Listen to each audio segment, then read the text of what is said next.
Hi everyone, welcome to news latest updates. ఇప్పుడే మనకి ఒక main important latest update release అయింది ఫ్రెండ్స్. అదే ముఖ్యంగా ఆధార్ రేషన్కి సంబంధించి అప్డేట్. ఇక ఆధార్ రేషన్ అనుసంధాన గడువునైతే పెంచింది కేంద్ర ప్రభుత్వం.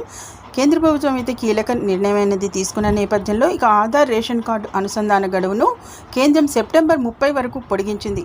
ఇక జూన్ 30తో గడువు ముగియనుండగా మరో 3 నెలలు పొడిగించింది. రేషన్ కార్డుల దుర్వినియోగం నేపథ్యంలో అవకతవకలు అరికట్టేందుకు గాను కేంద్రం ఈ విధానం అయితే తీసుకొచ్చింది. చూశారు కదా, ఎప్పుడైతే ఆధార్ రేషన్ కార్డు అనుసంధాన గడువు ఏదైతే జూన్ 30తో గడువు ముగియనుండగా దీన్ని సెప్టెంబర్ 30 వరకు అయితే పొడిగించింది. ఈ నేపథ్యంలో ఈ అవకాశాన్ని అందరూ సద్వినియోగం చేసుకోవాలని అయితే తెలియచేయడం అనేది జరిగింది. అంతేకాకుండా ఇక కేంద్రం ఈ విధానం తీసుకొచ్చిన నేపథ్యంలో ఇంకా లింక్ అనేది చేయని వారు సమీప రేషన్ షాప్ లేదా కామన్ సర్వీస్ సెంటర్లో అనేది చేసుకోవచ్చు. ఇక ఆధార్ రేషన్ కార్డుతో పాటు అవసరమైన